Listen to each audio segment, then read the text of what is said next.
sonama gafe awikado ambina kana ko lasi limana o masisa kana presse ko jugu abuna sigatala awo ala kan ni chababe ya rabiyama ambetani gafe kun volo min nimbata abo se ngono se min nangwa ma ko nouvelle horizon minya awikado imam mamudu diko ale to de be akono so mai na wa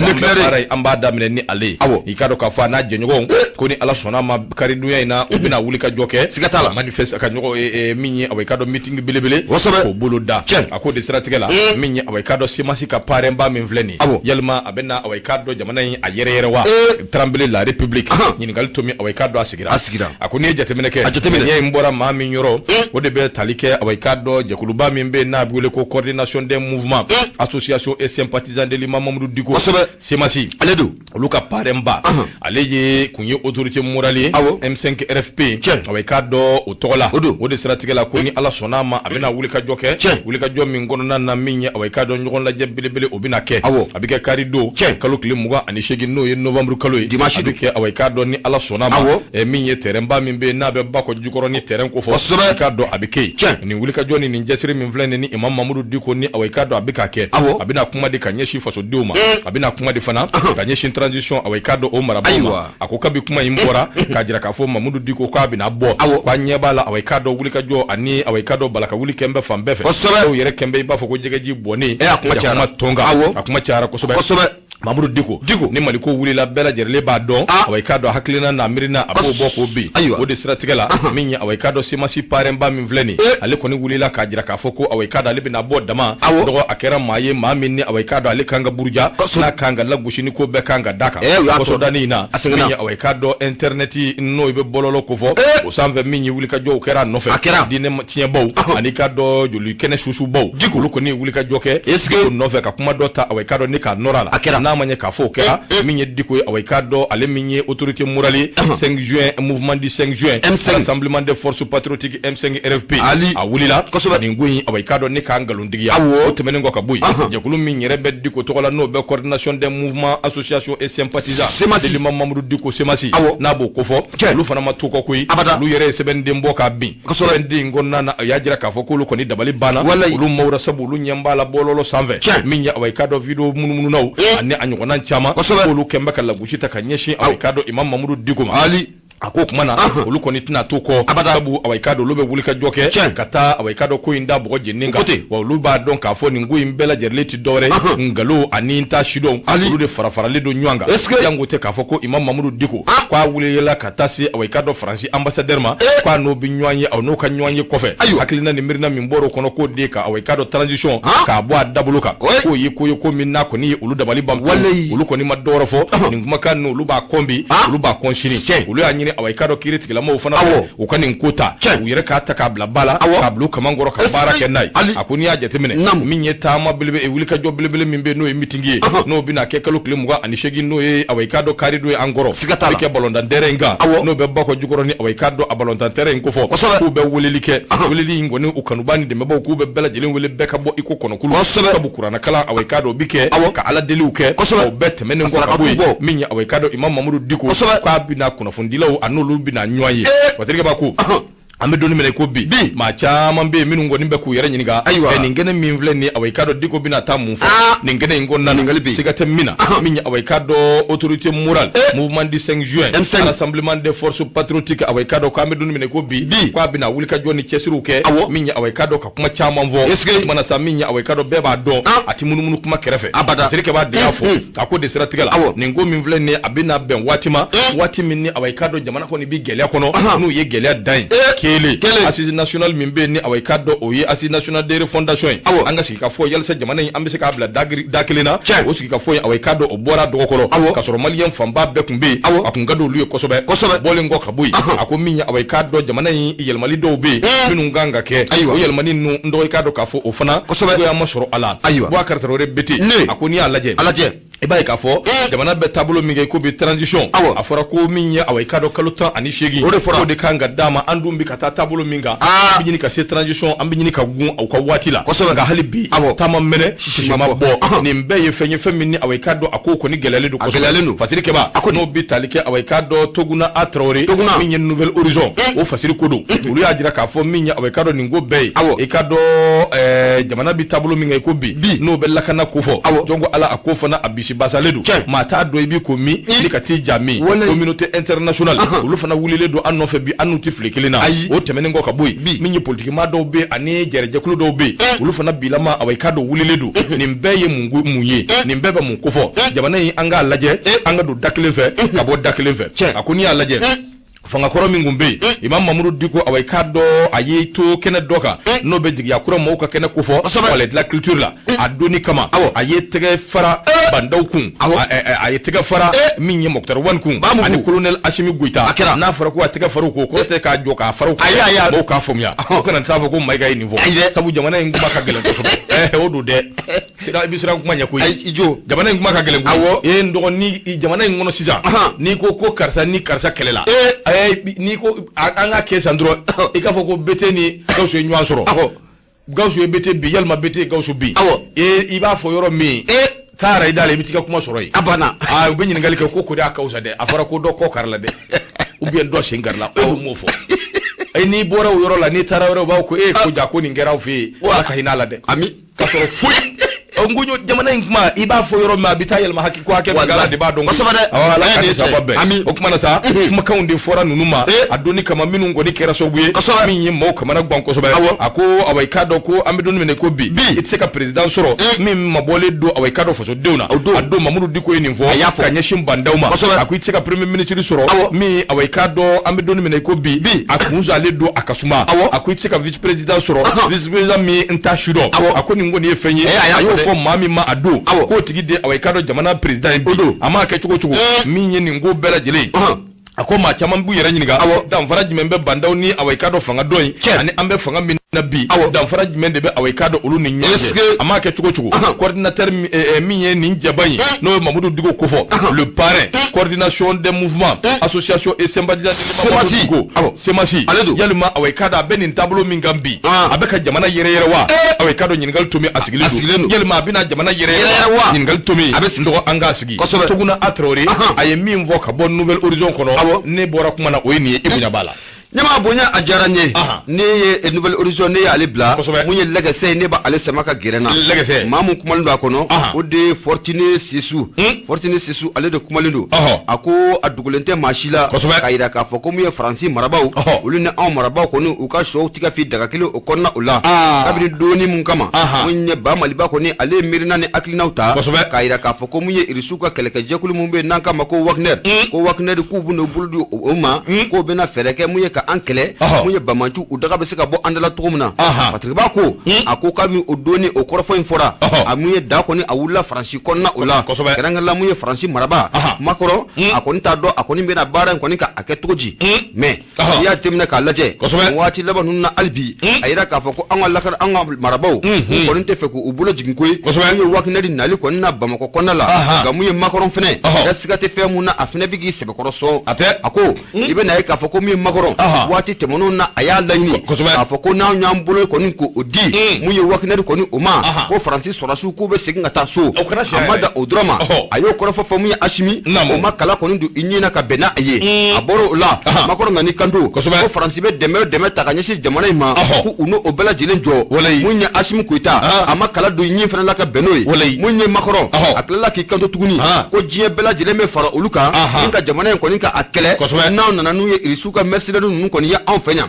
patriga baga fola ali bimuye makoro atefegi bolo koni ka ajigi ayira ka foko ni wati laba nuna ko munye ndaga durusira koni o temena munye irisi masake ani munye makoro koni o che ko okwarfo na ayira ka foko munye makoro ayira Vladimir Putin na ko munye Wagner ko muno okuma be senata ko ayo kore ka men sebe koro kori Putin jatemna ka laje Putin ale ne munye Wagner ukasunu ko sebe makoro ni bala jile fo Putin fena o ma kala dunyina eninga bena aye ako ni wati laban nunna anana ye ka foko mu makoro akala maka fera jumane ske singa ni akli bala mu juma temene no bena novembre kolo klita ane flama e manal makoro aye mu nye farafuna masake saba ayo olu wole burukuna masake rokke marke christian kabore aye ale wole mu nye nigeria masake rabo mohamed basum kofo ayo wole ninga ta fara mu nye chadi mamu be mu conseil militaire de la transition kuna ye Idriss Déby o denge Mahamat Idriss Déby ayo o wole na ko nde dore ko France be na fere ko mu sigi la kana fura mu sigi mu nye jamana mu no be cencen fuga o ka akoni duya laje mali ko ne jamana mu na be cencen fuga ka kosobe fatriga ba ko akoni mbara mu flere ni makoronya abroda anana bo fa mu fana kalama ayira ka foko mu makorom ayira ka foko dona na tola kalona dona na tola mu nye Idriss Déby denge ko abina le tama do ko ni na mu ye Bamako konna ula abena fereke na kuma asimu fe wala sa munye an kumbe faka mbolo mundi wakna ni mogoma o bolo dinga ko dang bisika kare ala to muna fatriga ba ko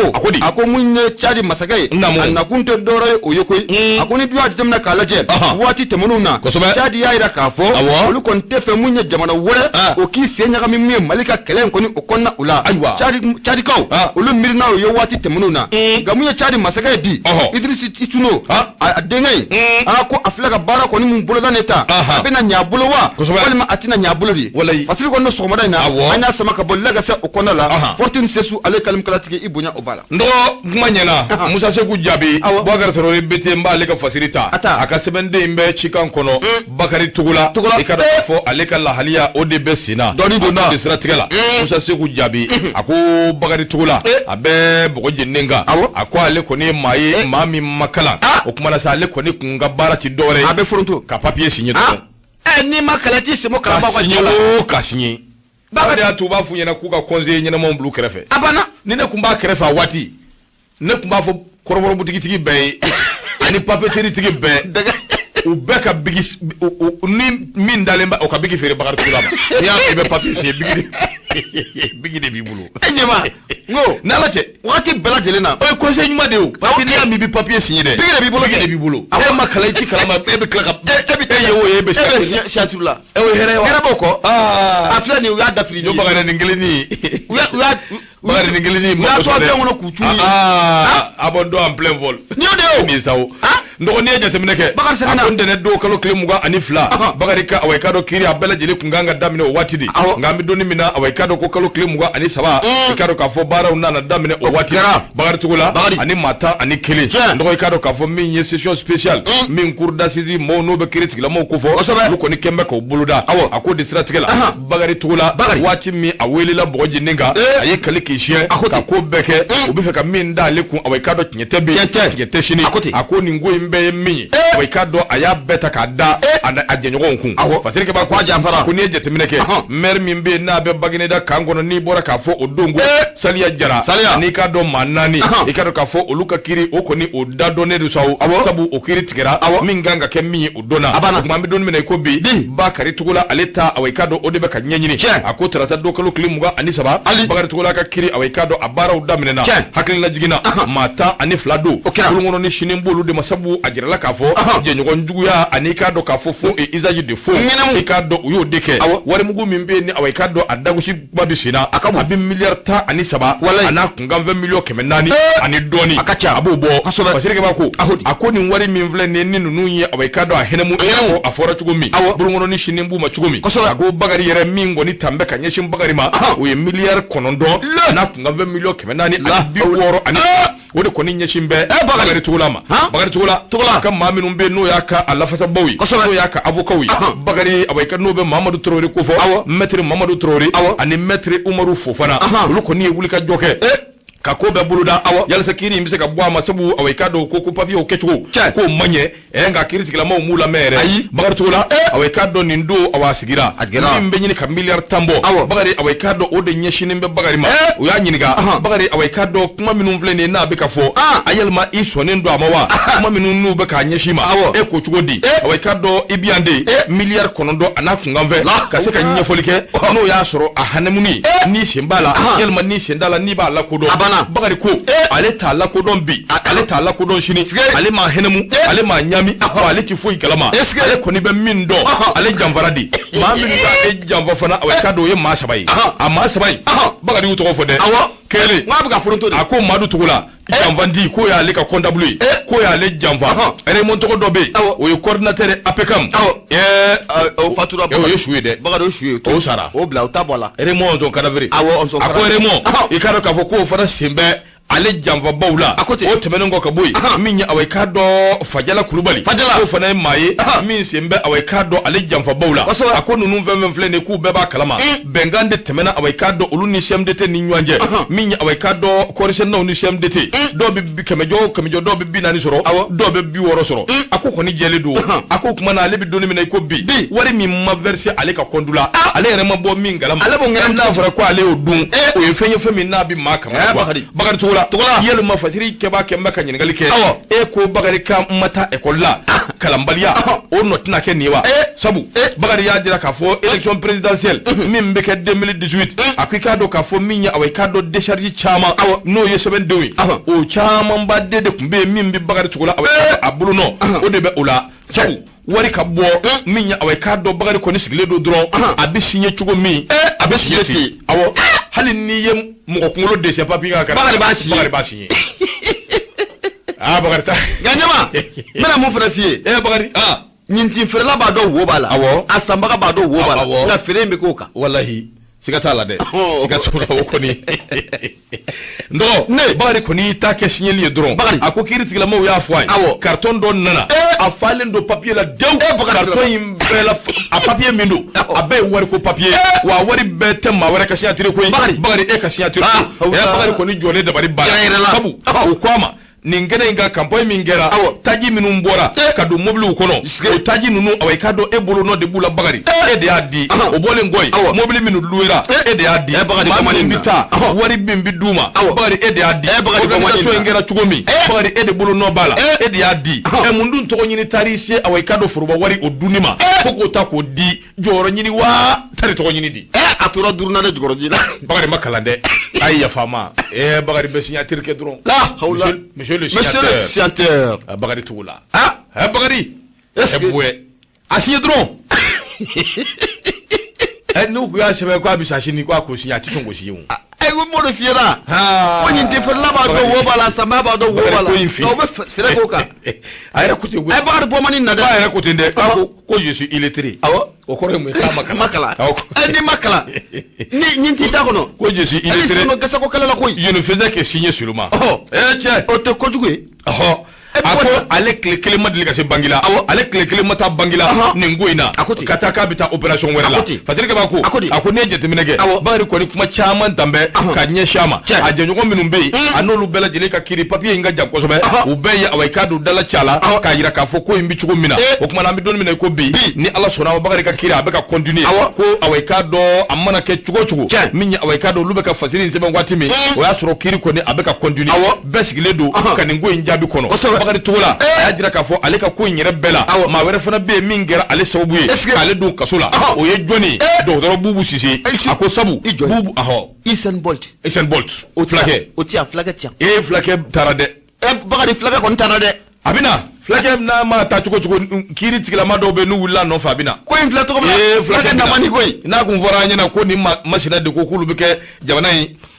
ɲɛmaaw ye ka jamana ta ka di ninnu ma olu ka nɔgɔya ma ni diɲɛ fɛn bɛɛ ye a cira dɔrɔn purupara e bolo la an dɔn ka ca an b'a f'i ɲɛna an bɛ kɔrɔbɔrɔkɛ fo dɛ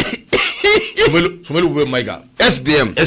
ni cɛ a ye nin de don a gɛlɛya fara nɔgɔya a ma gɛlɛ cogo cogo tɛ sigi ni don min na ni kiiri tigɛra ni nɔ don ni min ka kan o bɛ da i kan ni nɔ tɛ i jɛlen i b'i bila nka k'e t'a kɛ an ka taa ye pulukutu Hausa tɛ k'i da katakataninw kɔnɔ ka bɔ dɔw b'u sigi moto telimaniw kan ka boli Bubu Sise wala e kɔni n b'a f'i ɲɛna c'est pas possible Bubu bɛ taa koyi boli ka nɔgɔ Bubu ma n ko ka Bakari Tugula coron o filɛ bolola e bolola hali sɛbɛn min bɛ Bakari ko ale de bɔra télé la k'a fɔ ko engrais sɔngɔ ye awɔ i k'a dɔn min ye ale de bɔra k'o fɔ ko awɔ i k'a dɔn sɛnɛkɛlaw ko engrais san u la o suma ko dugumajɛ min ye Boubou Cissé bɔra ale nɔfɛ Abadan Lezina ko ka engrais kɛ 19 000 ale dun ko 11 000 o danfara n'i y'o lajɛ o bugura o ka bon dɛ ko ale ko ale tɛ taa a yɛrɛ sɔsɔ ale tɛ taa k'o don ɲɔgɔn na kab'o kɛra dɔgɔ ko Boubou Cissé ko tu vas voir ko Boubou ko tu vas voir tu vas voir o suma ko dugumajɛ ale y'a yɛrɛ voir Bamakɔ ja Boubou man isan dokti la taula cɛ Laji Burama fanga kɔnɔ ni mesira maa ɲɛ sira ale ye ne ma da ni koro dingɛni in de t'a bolo fulaw ka u ka pɔpɔni wa u bɛ mun fɔ a kunbɛ Boubou bɛ taa Boubou bɛ taa dɛ kosɔn Sabala Boubou bɛ taa non cɛ il est fort ka ni sababa bɛɛ o kumana sa Boubou Cissé nɔminɛw kɔni caman b'a nɔfɛ sabu awɔ i k'a dɔn min ye le 11 le 12 le 13 o ko min kɛra min ye awɔ i k'a dɔn Mamadou ka yɔrɔ o nɔminɛw bɛ Boubou nɔfɛ parce que u y'a fɔ o tɛmɛnen kɔ ka bɔ yen Boubou Cissé awɔ i k'a dɔn armement ni fɛn caman bɛ yen o b'a nɔfɛ dɔ b'a nɔfɛ n'a fɔra ko nin fana nana far'o kan i k'a dɔn k'a fɔ Boubou kan ka wuli dɛ a kan ka taa défa donc maa min donni minɛ ko bi maa min bɛ sunɔgɔ la yalima maa min danbɛ i bɛ t'o nɔfɛ k'o lawuli ka na n k'a boli ba i yɛrɛ t'a dɔn a bɛ yɔrɔ min n y'a mɛn ko a bɛ Niger n y'a mɛn fɛnɛ ko a bɛ pays golfe dɔ kɔnɔ i b'a sɔrɔ a taara sabu Niger ko mana wuli an bɛ se ka taa bɛlɛ ye ayi u tɛ to yɔrɔ kelen koyi a yɛrɛ ka ɲi ɲaamɛw kɔfɛ dɛ ka ɲaamɛ caman fara ɲɔgɔn kan ka Boubou bila u nɔfɛ k'a ka wari ma ɲɛbala cɛ Boubou ye kabako ye Bakari tolen filɛ la ni Bakari bɔ man nin na dɛ Bakari o y'i bila signature la Ala ka nɔgɔya kɛ Bakari Togola nin ye limaniya ta Ala k'i dɛmɛ ami tiɲɛ don ma kalan tiɲɛ nka i fana ni n'a fɔra i k'i ta bɛɛ kɛ siɲɛli ye i kun ka ne wele ne kun bɛ Bigisa yɛrɛ interdit la hali ni Ala cɛ i kun tɛ Bigi ye Bigi kun tɛ tɛmɛ ale ka bureau Bigi wo fɛn bɛ se ka signature kɛ Bigi wo dɔrɔn de papier wo e kun t'a si ɲɛ a kun bɛ kɛ ɲɛna Makan Goyɔ de voilà i kun t'a ye a filɛ nin ye u ye Bigi caman Bigi carton bilali ɲɛ kɔrɔ i ma nin minnu i b'a signer i ka signer ale yɛrɛ ko ten si télé je ne faisais que signer dɔrɔn Ala k'a ni sababa bɛɛ nɔgɔ an ka taa Musa Kɔnɛ Musa Segu jaabi nin y'a ka fasiri ye Cika u ka bidon bɔli i bonya b'a la ɲama bonya a diyara n ye hali bi an b'a jira kanubaaw la k'u sɔgɔlen bɛ Nura FM de la 94 tɔmi muruburu 5 walasili o bɛ kɛ ka bɔ Jalakɔrɔji Koɲumani Wɛrɛda la nɛgɛjuru sira 76 33 43 03 mun ye Sɔrɔ de Bamako ne ba ale sama ka gɛrɛnna maa mun kuma a kɔnɔ o de Umar Angoyiba Umar Angoyiba Caire d'Afrique de filɛ k'a fɔ ko salon de l'agriculture min kɛra Paris ko Bakari kun bɛ k'a yɛrɛ kɛ Mali cadre ba dɔ de donc k'a yɛrɛ kun b'a dɔn a bɛ min kɛ a kun bɛ ka min kɛ k'a kun b'o dɔn ale tun bɛ kalanden n ko ɲɛma ko in fɔ man di ko in fɔ man di koyi i y'a ye wa n'o tɛ Bakari kun bɛ bɔ waati min télé la ka dɔ fɔ carte feerelaw ma o waati o Bakari ni bi Bakari tɛ kelen ni Bakari kun tor'o la o waati ɲankuma y'a sɔrɔ diɲɛ bɛɛ bɛ k'a tɔgɔ fɔ walahi mais ka sin k'i yɛrɛ bila politikimaw kɔ ten f'a bɛ t'i jɔ a ye jɔ k'u da a ye dɔɔni k'u da a ye dɔɔni k'u da kɔngɔ b'u la problème t'a la ka ATT fanga kɛ i bɛ ka nana i tugura o kɔ Ala k'a ni sababa bɛɛ e ko kasara mun de b'an kan an ka taa ka cun n'o ye u cun n'a ye a banna Umaru Angoyiba a ko siga t'a la ko waati kɔni kosɛbɛ ko mun ye Bamanciw kɛlen bɛ ka maa minnu kɔni minɛ nin waati laban ninnu na an b'a fɔ maa minnu ma ko otages n'a bɛ malidenw dɔ yɔrɔ ko fɔ Patrikaba ko waati kɔni ko a bɛ ka gɛlɛya u kan kosɛbɛ kosɛbɛ o sababu mun ye terroriste ninnu ye subhanallah u ka laɲini laban ko min ye CFA wari miliyɔn 10 ko o de ka sara ko n'a ma ɲɛ k'a fɔ ko donsow ko k'u tɛ marifa kɔni k'o bila ko CFA wari miliyɔn 10 k'o ka sara walasa olu bɛ se k'u bolo kɔni ka a bɔ mun ye otages ninnu kɔni o kana Patrikaba ka fɔ la a ko siga kɔni tɛ fɛn mun na nin waati laban ninnu na i bɛ na ye k'a fɔ ko mun ye terroriste CFA wari joli miliyɔn 10 n ka cɛ i fana miliyɔn 10 kɔni tɛ fɛn ye fɛn CFA wari miliyɔn 10 cɛ in tɔgɔ jɔn Hachimi y'a ka sara diviseli min kɛ o miliyɔn 10 u ka t'o di ninnu ka kɔni u ka miliyɔn 10 ta o la n'u bolo dɛ a gɛlɛyalen n'u bolo yɛrɛ miliyɔn 10 bɛ se ka gɛlɛya cogo di kɔni gɛlɛya nin ko in fana fɔ man di dɛ o fana ɲɛ b'o mun fana la o miliyɔn 10 in fana n k'o fana bɛ kɛ sababu ye ka jadisi ninnu financer o fana ye tiɲɛ ye n'o dir'u ma awɔ u t'a dabila o u t'a dabila dɛ mais i fana i kuma ka ɲi kosɛbɛ awɔ nyama mun ye fatirigaba Umar Angoiba ako wuli ka jɔ kɔni bɛ senna walasa mun ye fɔ ka bɛn o kɔni bɛ se ka na mun ye u yɛrɛ dama u ni ɲɔgɔn cɛla la cogo min na a yira k'a fɔ ko mun ye monsieur le maire n'o ye Bangasi maire ye ale yɛrɛ wuli ka jɔ caman kɛ walasa mun ye Bamantu u bɛ se k'u bolo bɔ mun ye duguden ninnu kɔni u kan na cogo min na o sabu kɛ Bamantu tuna dugu dɔ kɔni o de kɔnɔna la mun ye duguden caman ni k'u minɛ ka taa n'u ye fatigaba ka fɔ la a ko nin waati laban ninnu kɔni na Bamantu ye laɲini mun kɛ u ko u ye laɲini mun kɛ mun ye dugu kɔnɔdenw fɛ u ka fɛɛrɛ kɛ mun ye sariya ko sariya ko ka sigi dugu kɔnɔ o bɛɛ bɔlen kɔfɛ ko mun ye donso minnu bɛ ka dugu kɔni ni ka a kɔlɔsi ko donsow ka marifa ni k'o bila o bɔlen kɔfɛ duguladen minnu bɛ yen n'olu talen no Bangasi yɛrɛ duguba yɛrɛ kɔnɔna la dugu mun fana bɛ n'an k'a ma ko Dimali fo ka taa fara mun ye Kani Bɔnso kan ko maa de bɔra ka taa k'u bɛɛ lajɛlen ka segin ka na fatigaba ko n'a ma ye k'a fɔ ko donsow kɔni y'a jira k'a fɔ olu tɛna marifa bila bi wa olu tɛna marifa kɔni ka a bila sini wa Bamanci kɛlɛ n'a ye ɲɛma ko olu bɛ tɛmɛ n'a a ye fatigaba ka fɔ la Bamantu kɔni u nana fɛɛrɛ jumɛn de kɛ sisan u y'a jira k'a fɔ ko min ye CFA wari $1,000,000 ko o de ka sara walasa olu bɛ se k'u bolo bɔ mun ye maaninfin ninnu kɔni kan na cogo min na fatiri kɔni y'a jira k'a fɔ a ko kɔni a ka gɛlɛn fo k'a fɔ ko a ka gɛlɛn ne wuli ka jɔ o ma kɛ mun ye Bangasi kɔnɔna la dugu damadɔ dɔrɔn de bɛ yen dugu mun n'an k'a ma ko Dimali ani Bangasi yɛrɛ dugu kɔnɔna ani Kani Bɔnso o de ye dugu ye dugu min yɛrɛ n'u ma sɔn cogoya si la mun ye Bamantu ka mun ye ni sariya jugu ninnu kɔni o ma o bɔlen kɔfɛ dugu caman de kɔni bɛ yen olu bɛɛ lajɛlen taamana u ka nin sariya ninnu kɔni o fɛ fasiri don sɔgɔmada na an y'a sama ka bɔ mun ye Suwade Babako ale kɔnɔ Umar Angoiba ale kalimukalatigi i bonya b'a la ndo bonya barika bonya diyara n ye ndo min ye Abe Asho Alu Badara Aidara ale ka fasiri o bɛ an bolo kɔrɔ a bɛ bɔ sɛbɛn kɔnɔ sɛbɛn min n'an ko a ma ko aujourd'hui o y'an ka du la Paul Jara awai k'a dɔn a ko Bakari Togola a mangé l'argent seul et il paiera cash donc Boubou n'a rien fait Paul Jara ayiwa ndɔgɔ Paul Jara n b'a dɔn kojugu n b'a tɔgɔ yɛrɛ dɔn n dɔgɔnin don a b'a dɔn an bɛ ɲɔgɔn dɔn n dɔgɔ n ka foli b'i ya fuma ye k'a jara awɔ hali bi an bɛ taa an bɛ se min ye awai k'a dɔn affaire judiciaire min bɛ tali kɛ Sumelu Bube Mayiga ani awai k'a dɔn a jɛɲɔgɔnw jɔn ko Ala awai k'a dɔn ko baaraw kɔni daminɛna ɲininkaliw daminɛna o kumana ko tare o de bɛ fɔ a ko n'i ye jateminɛ kɛ k'i b'a ye k'a fɔ min ye awai k'a dɔn affaire dɔ wulila jamana in kɔnɔna na kɛrɛnkɛrɛnnenya la affaire in kun ɲɛsinnen bɛ maa minnu ma o de Sumelu Bube Mayiga a n'a jɛɲɔgɔn dɔw i n'a fɔ madame Buhari Fili Sisɔgɔ ka taa se Mahamadu Kamara ani a ɲɔgɔnna caman a jira n bɛ k'a fɔ min ye awai k'a dɔn sɔrɔsiminɛw min bɛ wele ko équipement militaire o taara ka d'u ma cogo min ye awai k'a dɔn o ye Kamanaganko ye a taara a y'a ta k'a di maa min ma o de bɛ Sidi Mohamɛdi Kaɲasi ko fɔ miliyari 100 i ka dɔn k'a fɔ o darasi miliyari 100 o de taara ka don a da fɛ bɔlen kɔ min ye avion min bɛ yen ni awai k'a dɔn ye avion de commandement ye a bɛ président de la république tɔgɔ la ni awai k'a dɔn Ibrahim Boubacar Keita Mali ka avion don Ibrahim Boubacar Keita de y'a sa waati miliyari 20 ko fana ye fɛn ye fɛn min n'a kelen bɛ ka maa caman kamana gan an bɛ don min na ko bi ko awai k'a dɔn a ko kɔni baaraw daminɛna dɔgɔkun kelen awai k'a dɔn dɔgɔkun dama dama minɛliw kelen kɔ an bɛ don min na ko bi baaraw kɔni daminɛna fasirikɛba a ko n'i ye jateminɛ kɛ k'i b'a ye k'a fɔ min ye awai k'a dɔn ɲininkaliw kɔni k'u daminɛna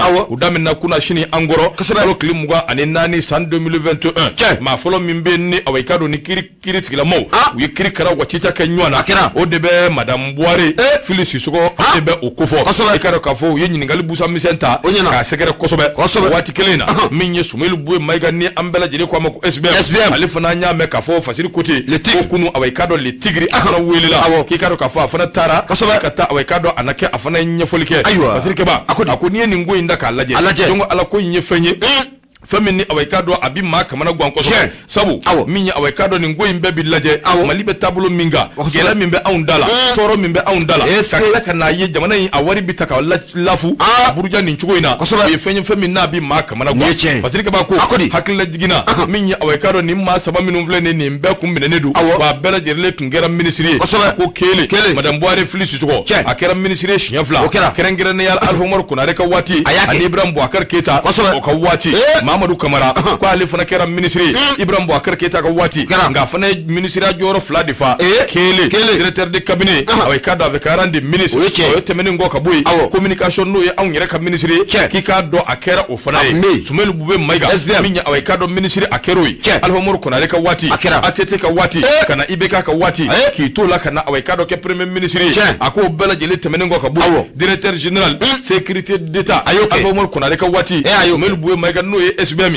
ayo ke away kado o wati fana akwambe doni mina iko bi minye ni ngonye équipement militaire ko no be sura suka mina ngo kofo sidi mu America ya shi marché ngoni tara kadama do ko milliard bi wolonvla a milliard bi wolonvla mununa kana caution di fo milliard keme ye fenye femina bi ma kamera gwasobe do avion go kuma mimbe no fana bi sina na kuma kembe ka baba otige ka baba otige avion in kwa sana milliard muga o de fenye femini obe kalaje kana soro ma do be sege ke bo olu willa no fe kana soro ko avion sana milliard wolonvla ni doni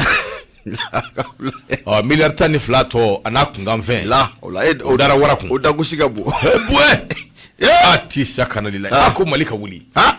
akawuli wallahi halin ni ameriki labora uka ameriki pharmacie ato ani faraji pharmacie ni chinois uka ni abbe faranywanga ka di malima malika kunu ni mali wille ka fu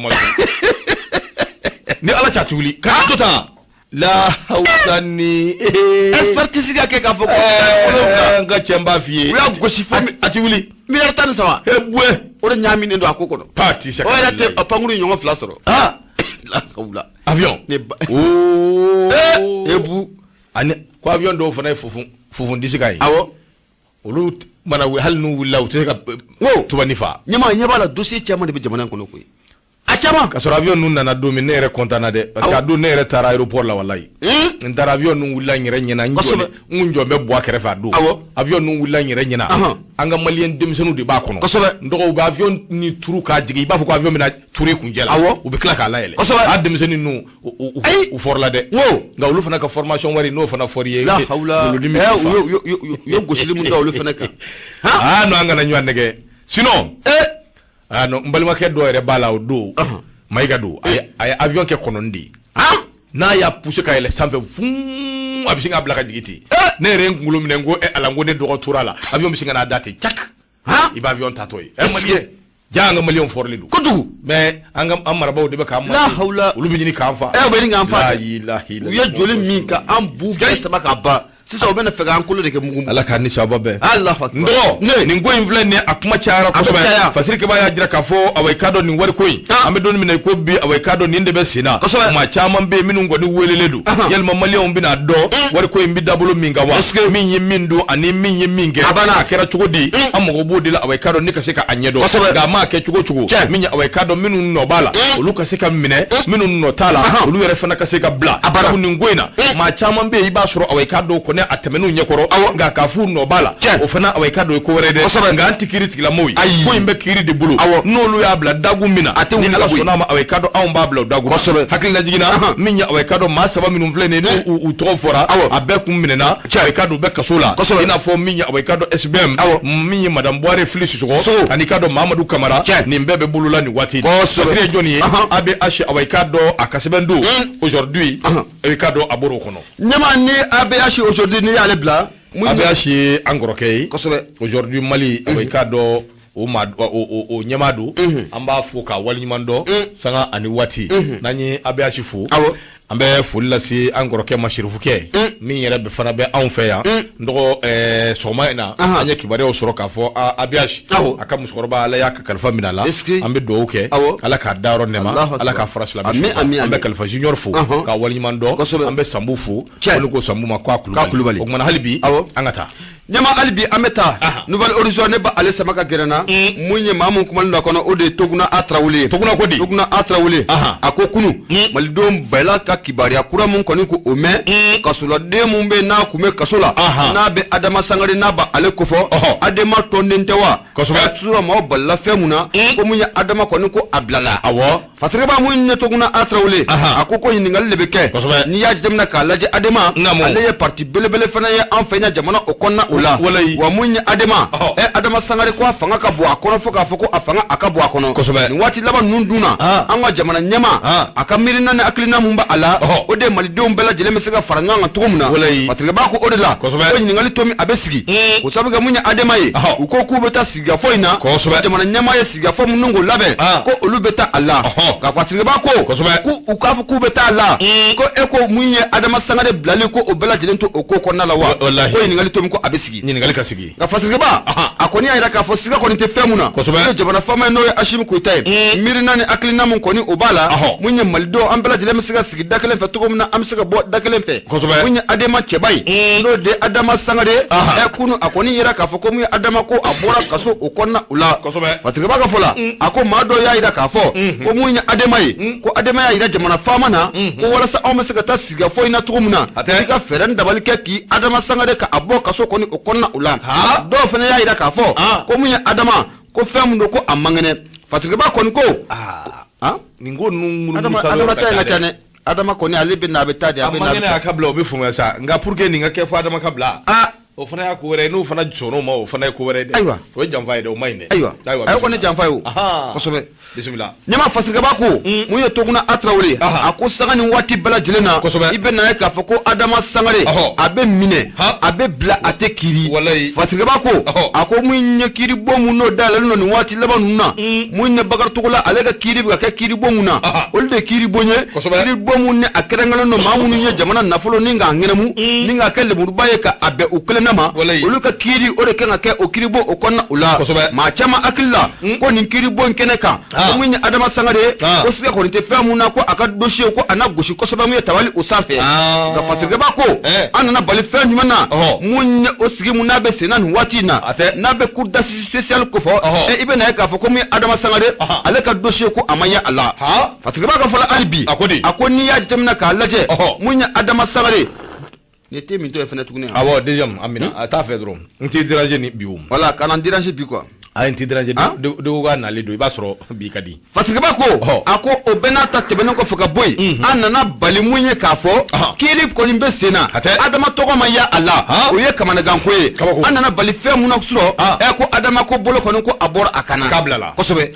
fatiga bako munye toguna atrawle ako ni ya jamna ka laje munye jelaki munna ataleme ka bi adama sagare aka ajelaki adogoshika bu kosobe usage de faux atteinte au ordre public nyama niyen korofo niyen mekuri buna kun kenega kabako do fatiga baga fola ako san 2017 d'ici ibe na ka foko marché do de talaka di munya adama sagare ma marché mun na da goshi biti jo fo sefa wadi million keme duru ula kayira adama na feran dabali bela jelen ka 50 bamako fam bela jelen ka yele anana ye ka fo ko na folo kasabe mun na ablala adama sagare ka bolo ko amata asira fe ka fatiga ba ko to kuna atra wole ako adama kanin blalila ningale mumbe na masigi anyala saka ni wati bela jelena adama beta kasula na ye sugulen shi kasula abeta sugulen shi akaso na ye sugulen shi akaso abeta sugulen shi kasula ko mu ya kritikala kaw olle be saka ni ko bela jeleka ajya malidoni ga fatiga ba mu ya to kuna atra wole albi ako mu ya ningale mumbe ne malido maku yira labi ya adama sangade ni ya blale de wa adama ko ni sika ko nte femuna adama makiri fatiga ba ko ako femun jelo ne nafo nona gana ni ko ngodo nyama ko mu dibi chama ko obe adama sangare kan blalila wala saka malidon ko ni ko yele ka afesa ni babu inka ko fo mu critical ko do ku jojoro la note adama beta adama bena adama bena ku ka laja ka adama ka kiri kasa ne dilaki unaka ka bi adama kan ka bi aka na dumbe bla fana akabla akabada bala bla akake aka sega no yati abilla bambi chefa tan ga sega na kaso buka kaso che na ya sugulen shi kasubona abata sugulen shi akaso o area ka mer bla la ko ka mer bla la sa fo mer guro bla guro ka fana bla la awo liberté pour ça diralema onyena onyena afana ki hakli to signature la engo nyama ameni fo wakati bela jelena ni mfu na wakati bela jelena ko ya do e kala nite ni faratika do mu e kalamba ko jela abegele de uba dabiri dala de farati bare do amoji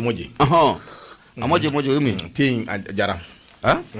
te ko ni fasili kondo so madana anya sama ka bon nouvelle orzo ko na togna atrawle ale kalim kalatige ibunya obala ndo togna bi foka wali mando ko tuguna makani bara kani chesiri minya awai kado halibi gafe ambada li mana oklo kan ka fo radio nura fm bi kono ndo ani nani tomi murmuru duru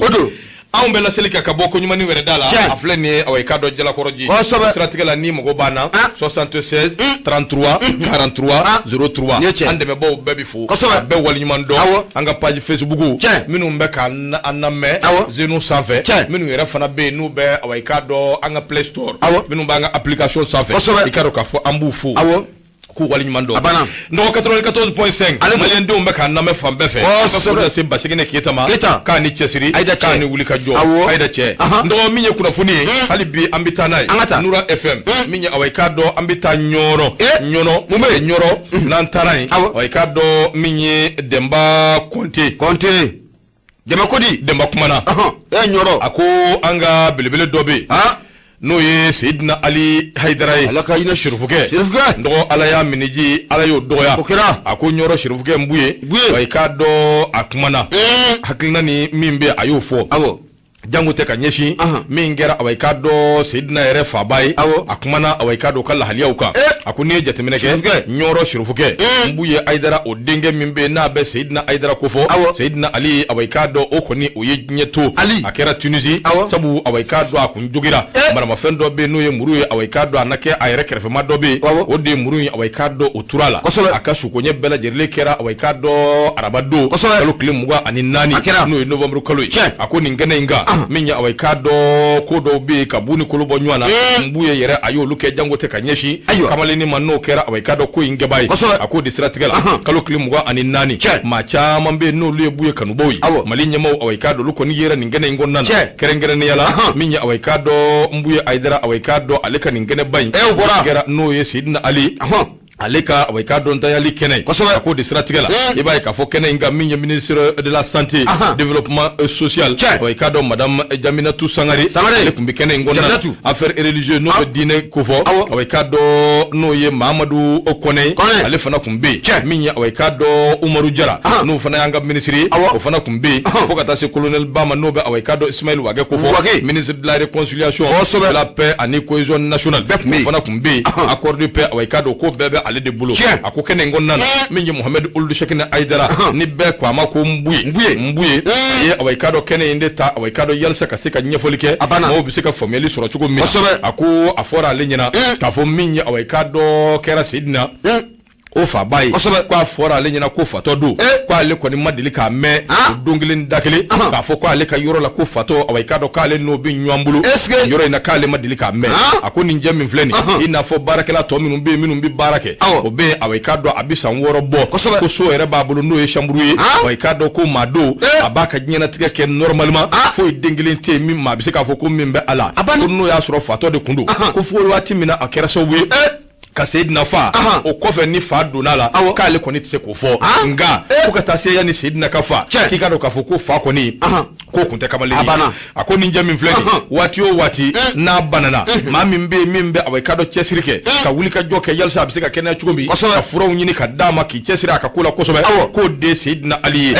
Ali ko de be ni ngo beke ka nyeshi awaikado ninjeima ko Sayyidina ko ni kumbi janto ni ma ko fole na ko sobe awaikado aka kalandu yalma aka awaikado barakela ni nywanje nyoro shiruvuge kaya jira odila kafo minye ninjenye mingo ni kera Ali awaikado demfa bai akumbo olubulu ga trata do kalo klimuga ani saba ulu ya di awaikado minye fanga tigila moma abe fanga tigila mobulu ona manye kafo mbuye islame mami ndayara no ye Sayyidina Ali Haidara o yere fana islame buye ko ni ya jira kafo Ali ata indi alama ale ba nyini minye awaikado jamana marabo no ye fanga tigila moyi ulu ka alaje ka yafa kamaleni ma sabu ale ko yafara ale ata di alama ala indi bi ko bedda ale de damasai awaikado ale de be ni fana me ko shirufuge awaikado ka ye kuma min voka da awaikado ayede no be Sayyidina Ali Haidara o kan dayali ay kuma min voka da ka o de ni Demba Konde aka fasiri do nya bo sebe ngono sebe men no kwa mako awaikado soirée mo wotedi soirée mo ko do odwa soit de Nouvelle Horizon Nouvelle Horizon do ka bidon boli e bunya bala nyema nyeli mané dai la révélation ne ba aleta muye bejalo ale de kumalendo ako munye dum fe songo ko balika yele sanfe ako munye ko ne jamfa jugude wawal ma chen yara do munye bejalo ako ni yaji temna ka laje sika ko nte femuna munye dum fe malo ko kata fara munye tuluka nono mugu sugo ko ni okumate fo am balaka femu ko ni ko songo ko abalaka yele sa sanfɛ mun ye fatirikɛba bɛɛ jalo a ko ɲininkali de bɛ kɛ nin ye janfa de wa walima cɛ yɛrɛ kɔni don ni ka ɲɛsin dunbaw kɔni o ma a ko ni jɔ tɛmɛna k'a lajɛ mun ye an marabaw olu kɔni miirina ni hakilina caman kɔni ta ka u bila sen kan walasa nin dunfɛn minnu bɔlen filɛ nin ye dunfɛn ninnu a sɔngɔ a bɛ se ka jigin ka na cogo min na a bɛɛ lajɛlen bɛ se ka a sɔrɔ lafiya o kɔnɔna o la cogo min na nka n'o de f'i ɲɛna bana min bɛ dɔ fa siga t'a la dɔ n'o bi yaala ni ma i bɛ na ye k'a fɔ gouvernement ye miirina ni hakilina mun ta walasa dɔ bɛ se ka bɔ fɛn kɔni o sɔngɔ la nka n'i taara sugu kɔnɔnaw la bi a b'i n'a fɔ taama minɛ sisi ma bɔ o sabu ka dɔ ma bɔ f'i ye fɛn ninnu sɔgɔ kɔni a si la dɔ de bɛ ka fara ka saga ni waati bɛɛ lajɛlen o la fatirikɛba mun ye bɛɛ jalo ye a ko n'a ma ɲɛ k'a fɔ ko in kɔni o b'o taabolo la gouvernement kan k'i jɔ i jɔyɔrɔ de la n'a ko maa o maa ko n'i ye dɔrɔmɛ fara nin fɛn kɔni o kan a kan ka wuli ka jɔ de kɛ ka don suguw kɔnɔna la ka jateminɛ kɛ a ko n'i donna suguw caman kɔnɔ bi a siga tɛ fɛn min kɔni na k'i b'a ye k'a fɔ an ka magasin caman bɛ k'u bɛ datugu k'u bɛ datugu kabako k'a caman bɛ tiɲɛ don koyi tiɲɛ don dɛ n b'o sɔsɔli t'o la o fatirikɛba kɔni ko bila t'a la a ko n'a ma ɲɛ k'a fɔ ko gouvernement a ko n'i ye miirina ta k'a fɔ ko sɔngɔ kɔni ko a k'a ta tɛmɛ nin kan tigi fila tɛ se ka kɛ jamana na koyi ko a ka wuli ka jɔ de kɛ ka sɛgɛsɛgɛliw kɛ ka don mun ye suguw fana kɔnɔna la a kana kɛ biro kɔnɔna ye dɛ a ye bɔ a ka don suguw kɔnɔna la a k'a ko jateminɛ n'o y'a sɔrɔ a ka kumakan ye n'a a batolen don ni maa min m'a bato o fana ni mun ka kɛ o n'o fɔ o sabu kɛ i bɛ dɔ ɲininka mun jumɛn de la a kɛlen bɛ ka dɔ fara dunfɛn sɔngɔ kan ko dalilu gɛlɛn tɛ sɔrɔ ka f'i ye o wuli ka jɔ ka kɛ joona mun ye gouvernement kɔni o fɛ walasa nin ko ninnu dan bɛ se ka kari a la cogo min na parce que don an y'a sama ka bɔ mun ye la révélation o kɔnɔna la ale jalo ale kalimukalatigi i bonya o b'a la nɔgɔ hali bi an bɛ foli ale tɔni an b'a lase Musa Sisɔgɔ ma Banamba Jelikɛ Kuru Amari Ndaw min ye worokuru ma an b'a bɛɛ fo k'a bɛɛ waleɲuman dɔn ka foli tɔni k'a ta k'a lase Ayida Magaji ma Banu Magaji Bernard Tapi Soran Poku an bɛ nin bɛɛ fo an bɛ taa Kati mara la sɛbɛnden indicateur du renouveau n'an donna Kati n yɛrɛ ka cɛkɔrɔba bɛ yen Alfuseni Mayiga a n'a ka denbaya bɛɛ n cousin ni n dɔgɔkɛ Mahamadu Mayiga Bero Mayiga an bɛ nin bɛɛ fo bɛɛ Kati manasa min ye Alfuseni yɛrɛ kun ye l'école karamɔgɔ ye nin waati in na a bɛ retraite la tanti Ageisha an ka foli b'i ye k'i salamu alaikum hali bi kunnafoni an bɛ taa n'a ye min ye awa i k'a dɔn an bɛ awa indicateur de renouveau n dɔgɔ min ye 50,000,000 o kuma de ye kuma min n'a kɛn bɛ ka toli nin waati in na Kati mairie kɔnɔ a laban min ye premier adjoint ale kɔni wulila k'i jɔ caki yɔrɔ a cɛ jɔyɔrɔ min ye awa i k'a dɔn ka plainte don yɔrɔ wologɛm o contour la pôle économique la yɔrɔ ta in fana gɛlɛyara dɛ e ko yɔrɔ laban tɛ segin de yɔrɔ kɔni yɔrɔ laban bɛ segin koyi parce que nin ko in filɛ cogo min na nin fɔra cogo min yɔrɔ laban bɛ segin dɛ nɔgɔ i fana tɛ se ka ko in bɛ ka fɔ cogo min n'a ko kɛra tiɲɛ a kuma n'a ko kɛra kɔni ten i bɛ taa o a ye fura yɛrɛ t'a la dɛ Bokar Traoré ayi e ko tɛ ne de don ayi n tɔgɔma don sa n ko ale de ye premier adjoint ye ne bɛ ka gafe de fɔ e ko n tɔgɔma de don ayi ni n ko Bokar Traoré i b'a ko Namu mais ne e kelen de ye Bokar Traoré ya awɔ n tɔgɔma de don nin ye n tɔgɔma de ye n tɔgɔma yɛrɛ don Bokar Traoré premier adjoint baasi tɛ a ma ban sa wa min ye commune urbaine de Kati a mairie premier adjoint o de ye Bokar Traoré n tɔgɔma o kuma Bokar Traoré i tɔgɔma n dɔgɔ ko n'i y'a kalan n b'a nɔni dɛ ka n'a nɔni i deli la kana kɛ ni maa min jɛra ka baara kɛ n'i taara o wele pôle économique la o kɔrɔ ye mun ye n b'o fana fɔ n'an taara sira wɛrɛ fɛ an b'o qualifier dɛ mais a tɛ qualifier sabu a ka baara ka ɲi maa min b'i ta kɛ foroba nafolo manzeli i tɛ se ka to yen denbaya caman gulonnen bɛ nafolo min na e kelen ko o kɛ cogo sugu dɔ n'a kuma ye tiɲɛ ye sogo tɛ ba i ka so dɔw bɛ hali olu tɛ ka seri sɔrɔ premier adjoint Bokar Traoré ale kɔni wulila k'i k'a dɔn k'a fɔ a ye plainte don yɔrɔ wologɛm o contour la ko sabu 50,000,000 ani 50,000,000 ani 150,000 n'a kunkan fɛ ani cité bɛ wari min di k'i k'a dɔn k'a fɔ yalisa ka se ka INPS ani maɲɔgɔnlɔ misɛnnin dɔw bɛ yen k'olu sara i k'a dɔn k'a fɔ k'a wari a tununa maa yɛrɛ t'a dɔn a taara fan min fɛ i k'a dɔn k'a fɔ de siratigɛ la 50,782,000 francs CFA wari min ye awa i k'a dɔn 2017 waati i k'a dɔn k'a fɔ premier adjoint Bokar Traoré k'a filɛ nin ye ka plainte don yɔrɔ wologɛm o juguya la pôle économique la sabu a ko ale y'a fɔ yɔrɔ ye yɔrɔ k'a lajɛ wari in bɛ sara cogo min tellement wari in dara dago min fɛ yɔrɔ ka ɲɛfɔli kɛ yɔrɔ yɛrɛ y'i kangalama fasa coyi a laban a nana jɔn ko ala fɔ sɛbɛndenw yɛrɛ bɛ minnu yɛrɛ b'a jira k'a fɔ yɔrɔ y'a jira ko ale bɛ wari in sara n'a ma ɲɛ k'a fɔ i ko i b'a sara